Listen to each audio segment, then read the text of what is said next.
Sangat mungkin tanpa disadari, di balik pemikiran dan logika ada dunia baru yang berbeda, tersembunyi dan tidak diketahui. Inilah salah satu wilayah di dunia tersebut, sekelompok orang bersenjatakan lengkap, berpetualang dengan menggunakan kapal yang berlayar di atas pasir. Tiba-tiba malam itu ada sesosok makhluk buruk yang mengamuk muncul dari dalam pasir. Makhluk itu langsung menyerang kapal sehingga salah satu dari para petualang tewas tertusuk dan salah satu yang lainnya terjatuh dari kapal. Apa yang sebenarnya terjadi?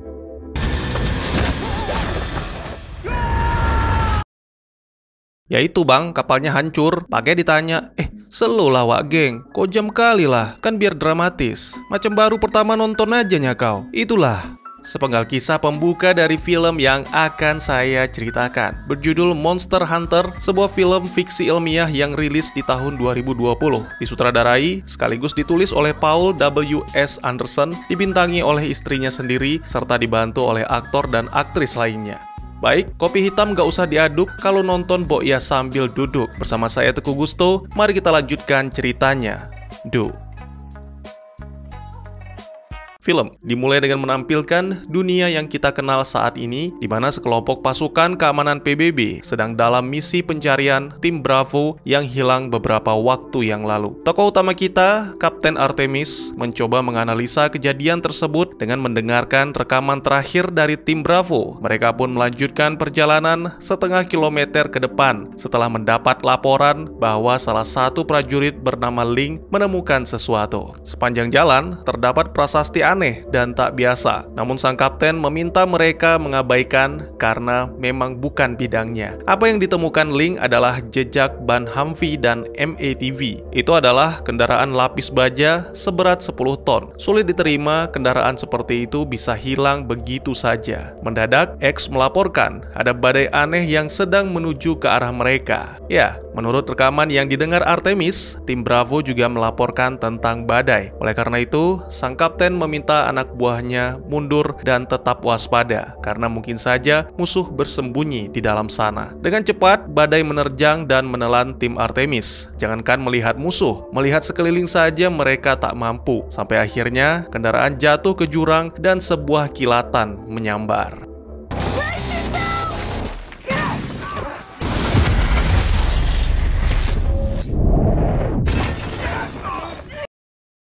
Setelah beberapa penglihatan yang terlintas, para prajurit itu pun terbangun dan menyadari bahwa mereka berada di tengah-tengah padang pasir dengan sebuah struktur atau bangunan dikelilingi badai yang terlihat dari kejauhan. Ternyata struktur tersebut tidak ada di dalam peta. Kompas dan GPS tidak berfungsi, begitu pula dengan alat komunikasi, sehingga tidak ada yang mengetahui di mana lokasi mereka saat ini. Satu-satunya harapan adalah kendaraan yang masih berfungsi. Artemis memerintahkan X naik ke gundukan untuk memeriksa sekitar dan sangat mengejutkan. Akhirnya mereka menemukan tim Bravo yang hangus terbakar. Menurut Link, itu akibat dari flamethrower atau pelontar api. Tapi Artemis tidak sependapat karena kondisi mayat jauh lebih buruk daripada terkena napalm, bahkan mampu melelehkan pasir menjadi kaca. Banyaknya selongsong peluru menjelaskan sempat terjadi perlawanan, tapi tak ada satu mayat musuh pun yang ditemukan, dan itu sangat aneh, kawan.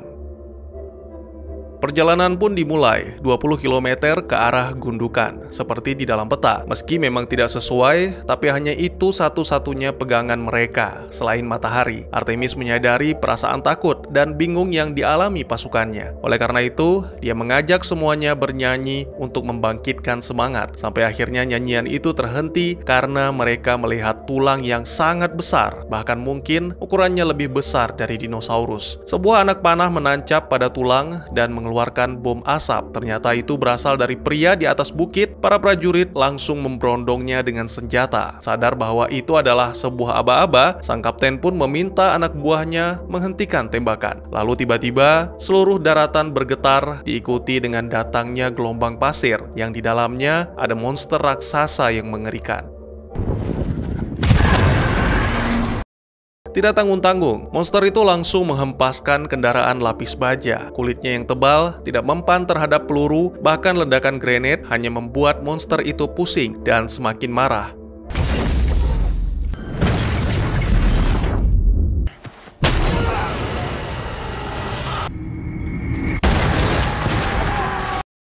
Dua tentara, yaitu X dan Stellar, telah menjadi korban. Si pria pemanah mencoba membantu dengan panah ledakan, tapi monster itu tidak memperdulikan dan masih terus melakukan pengejaran. Sampai akhirnya para tentara berlindung di dalam gua. Lalu karena hari mulai gelap, makhluk itu pun kembali ke dalam pasir.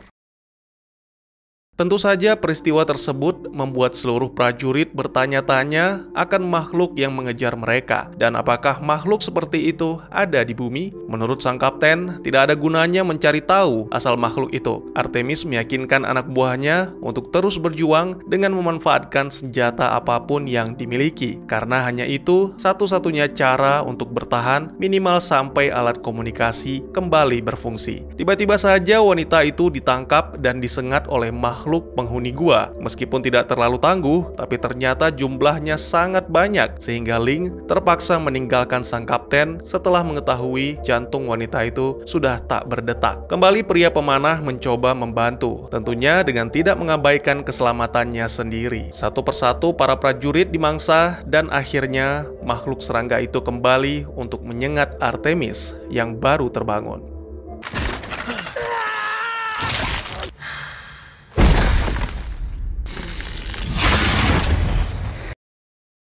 Beberapa waktu kemudian, Artemis terbangun dan melepaskan diri dari selaput yang mengurungnya. Ternyata itu adalah sarang monster serangga. Di sana wanita itu juga menemukan mayat Dash dan juga Marshall dalam kondisi yang mengenaskan. Setelah mengumpulkan beberapa peralatan, Artemis bertemu dengan Ling. Pria itu mengaku merasakan sakit di sekujur tubuhnya, sangat mengejutkan. Ternyata tubuh Ling dijadikan inang untuk meletakkan telur-telur monster serangga.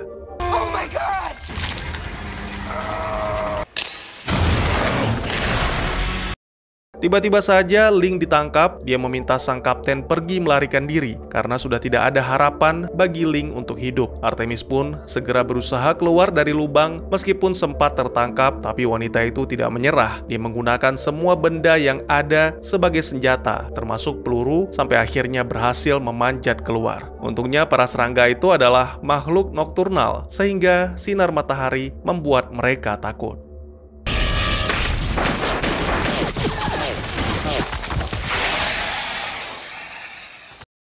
Artemis mulai menjelajahi tempat itu, melihat sekeliling yang sebagian besarnya adalah padang pasir, kecuali satu tempat di mana terdapat struktur yang diselimuti badai. Itulah yang menjadi tujuannya kini, namun pastinya tidak akan mudah karena ada monster ganas yang akan datang setelah mendengar getaran sekecil apapun di atas pasir. Haus, itulah satu-satunya kendala terbesar Artemis saat ini. Di celah bebatuan dia menemukan genangan air, tapi aroma busuk membuat wanita itu mengurungkan niatnya. Pencarian pun berlanjut ke sebuah kapal yang hancur. Mendadak wanita itu diserang oleh pemanah. Pria itu mengucapkan bahasa-bahasa yang tidak dimengerti, sehingga terjadilah pertarungan yang tentu saja dimenangkan oleh pria pemanah karena kondisi Artemis yang terluka.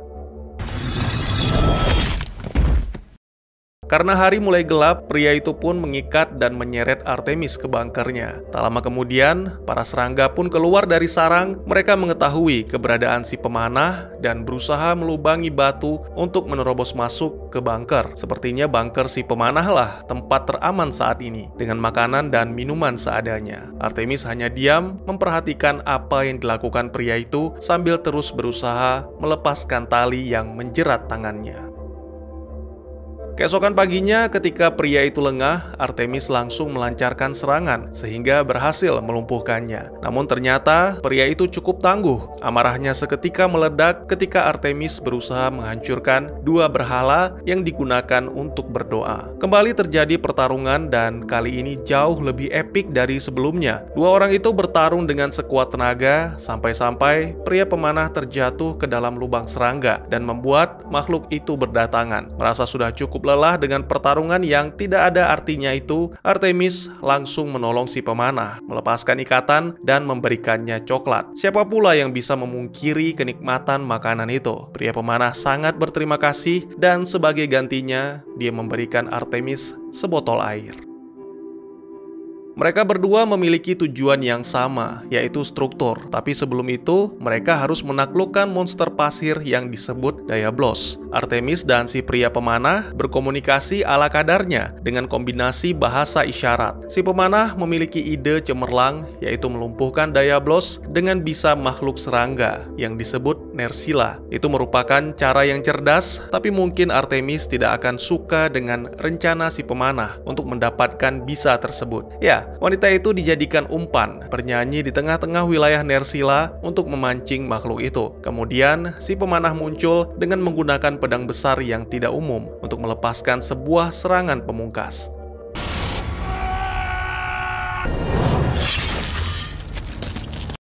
Lain kali, kau yang akan menjadi umpan, teriak Artemis kesal.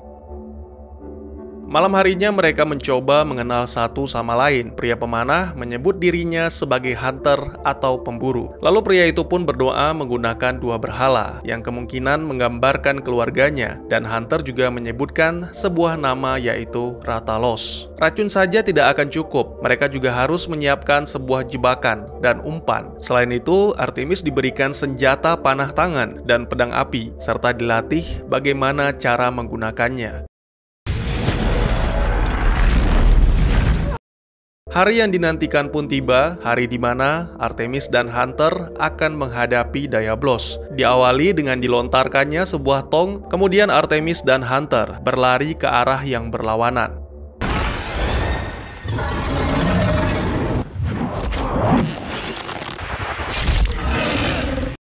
Sangat disayangkan, ternyata tidak mudah untuk memperdaya makhluk itu. Bahkan setelah matanya terkena panah beracun sekalipun dan ditembak dengan menggunakan roket launcher, Diablos masih tetap berdiri dan mengamuk. Secara diam-diam, Hunter memanjat ke atas kepala Diablos dan menancapkan pedang di antara tanduk, yang merupakan titik lemah makhluk itu. Lalu setelah Hunter dihempaskan, kini giliran Artemis yang melanjutkan. Wanita itu menggunakan pengaitnya untuk melompat ke atas kepala Diablos, lalu menusuk lebih dalam, hingga akhirnya sang monster ganas tewas.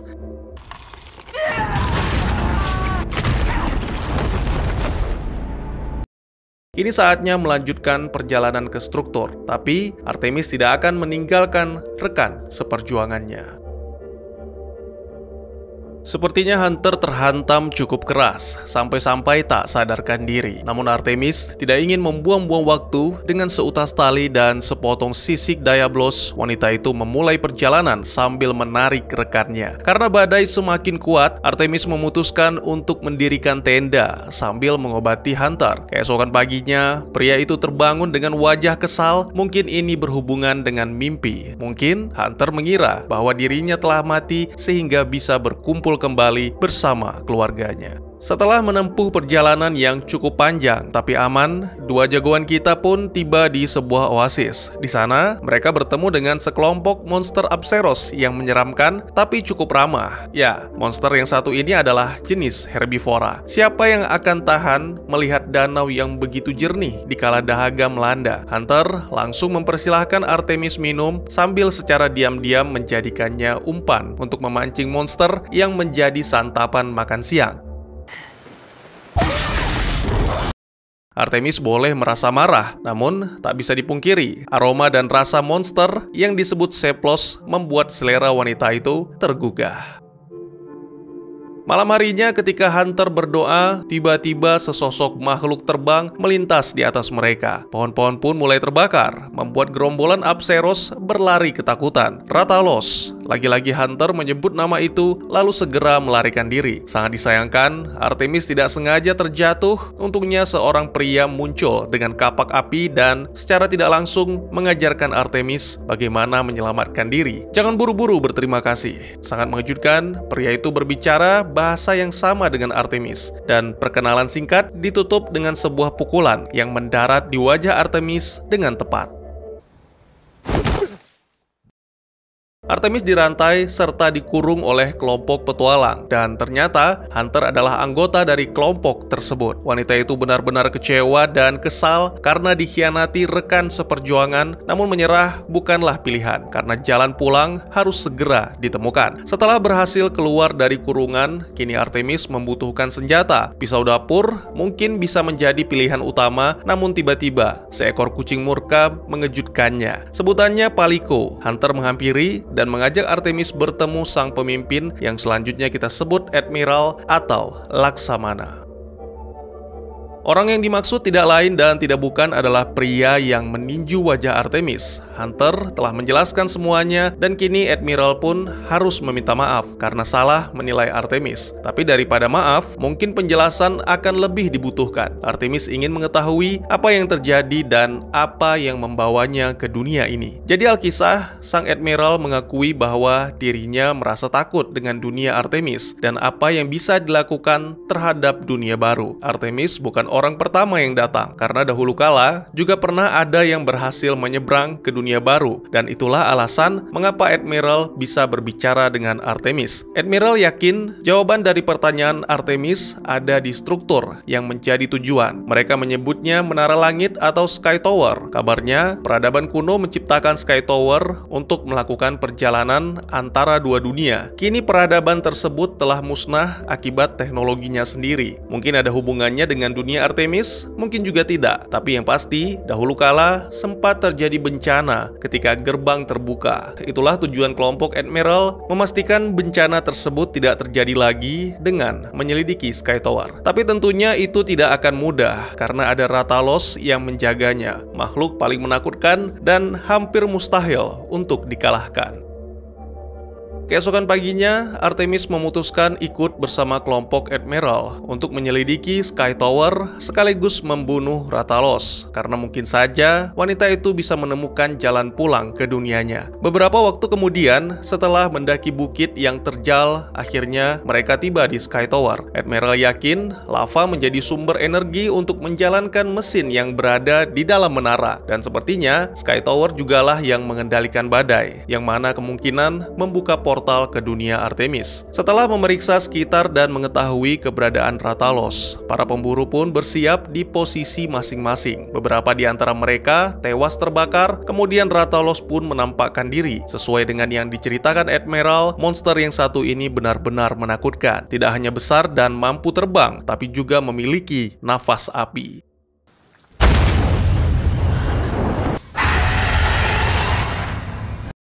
Terus berlindung dan bersembunyi bukanlah solusi. Ada yang bilang pertahanan terbaik adalah menyerang. Oleh karena itu Artemis memulai serangan dengan dibantu Admiral, Hunter, dan para pemburu. Serangan brutal Artemis benar-benar membuat monster itu marah. Menyadari Rathalos sedang menyiapkan nafas apinya, Artemis pun nekat melompat untuk menyelamatkan diri.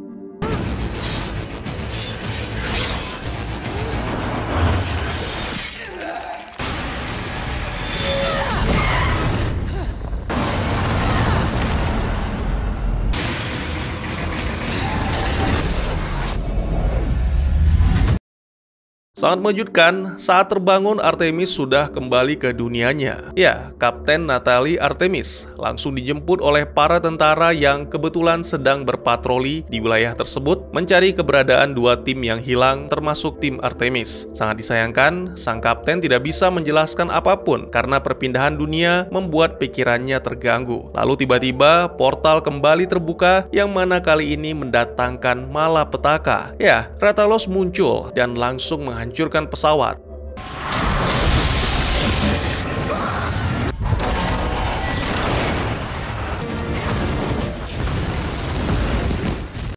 Tidak sampai di situ, dia juga menyerang seluruh pasukan angkatan darat dan pesawat sentri. Semua dihancurkan dalam hitungan detik.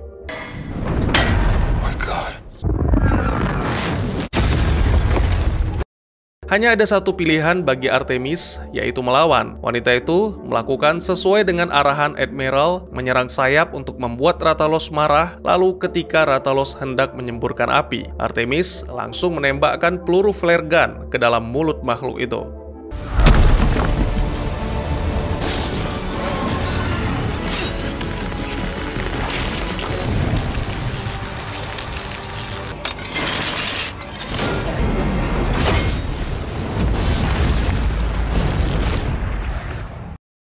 Meskipun Rathalos masih mampu bertahan, bantuan tak terduga datang dari seorang rekan. Akhirnya, dengan tembakan dan ledakan bertubi-tubi, Rathalos, monster yang nyaris tak terkalahkan, kini benar-benar tumbang.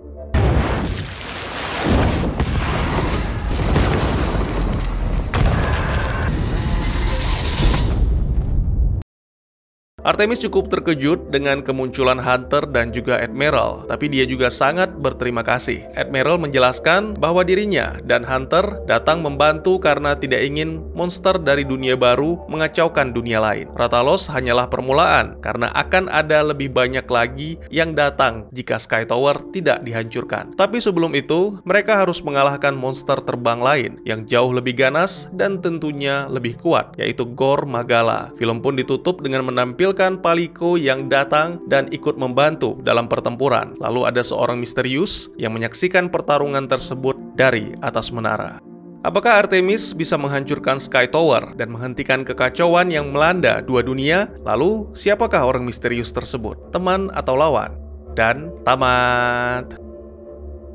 Mungkin buat para gamer, judul film ini bukanlah sesuatu yang asing lagi. Ya, film ini adalah adaptasi dari salah satu seri game terpopuler Capcom dengan judul yang sama, yaitu Monster Hunter. Saya akui, visual effects-nya benar-benar luar biasa memanjakan mata. Ditambah lagi, aksi-aksi yang cukup seru, tanpa adegan dewasa ataupun sadis, film ini sangat cocok ditonton bersama keluarga di akhir pekan. Hanya saja saya sangat menyayangkan dialog yang terkadang agak kaku, dan aktingnya terkesan seperti dibuat-buat, jadi rasanya agak gimana gitu. Terus yang menarik cuma visual efeknya aja bang? Oh tentu tidak. Scene pamungkas adalah yang paling menarik menurut saya, karena merangsang dan menggelitik rasa penasaran. Seperti yang sudah saya ceritakan, cuplikan adegan beberapa detik terakhir, kamera mengarah ke sosok misterius bertudung menyaksikan dari atas menara. Mengingat kemunculannya bersamaan dengan kedatangan naga raksasa, kemungkinan karakter ini adalah The Seeker, anggota dari komisi penelitian dan merupakan salah satu pemburu dari ras Wyverian. Jadi Wyverian ini sekilas menyerupai manusia, tapi mereka memiliki beberapa keunikan seperti telinga lancip, tangan dengan 4 jari, dan umur yang lebih panjang. Beberapa Wyverian dapat hidup selama ratusan tahun. Karakter biasanya terlihat bertudung dan berjubah saat bepergian dalam game. Ya kurang lebih samalah dengan yang kita lihat di akhir film. Secara terang-terangan film ini mengisyaratkan kepada kita bahwa Monster Hunter akan dibuatkan sequelnya, yang mana kemungkinan besar akan berfokus kepada Sky Tower dan apa yang saling dipelajari oleh Artemis bersama rekan-rekannya dari pengetahuan dua dunia yang berbeda. Dan tentunya kita berharap akan muncul monster-monster yang lebih besar, kuat, dan tahan lama. Maksud saya menyeramkan. Sayangnya, kekecewaan penggemar, sedikitnya penghasilan yang dicapai, serta ulasan buruk dari sejumlah pengamat membuat sequel ini tertunda. Tapi di balik itu, sang sutradara mengaku sangat tertarik dengan franchise Monster Hunter. Jadi mungkin saja dia akan melanjutkan film ini di kemudian hari. Seperti Avatar 2 yang dilanjutkan setelah belasan tahun. Ya, kita tunggu saja kabarnya. Segitu dulu teman-teman, kebetulan saya belum pernah memainkan gamenya. Tapi kalau boleh jujur, setelah menonton film ini, saya justru jadi malah tertarik untuk mencoba. Tentunya suatu hari nanti, jika saya sudah memiliki konsol game. Dan buat teman-teman yang sudah memainkan gamenya atau mungkin ada yang pro player, bisa komen di bawah. Apakah film ini layak untuk dilanjutkan atau tidak? Dan jika teman-teman ada film lain yang ingin kita bahas, juga bisa tulis di kolom komentar. Atau silakan DM ke Instagram saya di @tegugusto. Insya Allah pasti akan saya baca. Mari kita jadikan kolom komentar sebagai sarana penambah wawasan dan menciptakan jalinan persaudaraan, bukannya malah menjadikannya sebagai tempat pembulian sehingga menciptakan permusuhan. Sekian dulu videonya dan jangan lupa untuk dukung terus channel ini dengan cara share, like, dan subscribe karena dukungan dari kalian sangat berharga bagi saya demi perkembangan channel ini. Saya Gusto, sampai jumpa di video selanjutnya. Tetap semangat, tetap bersyukur setiap hari. Dadah!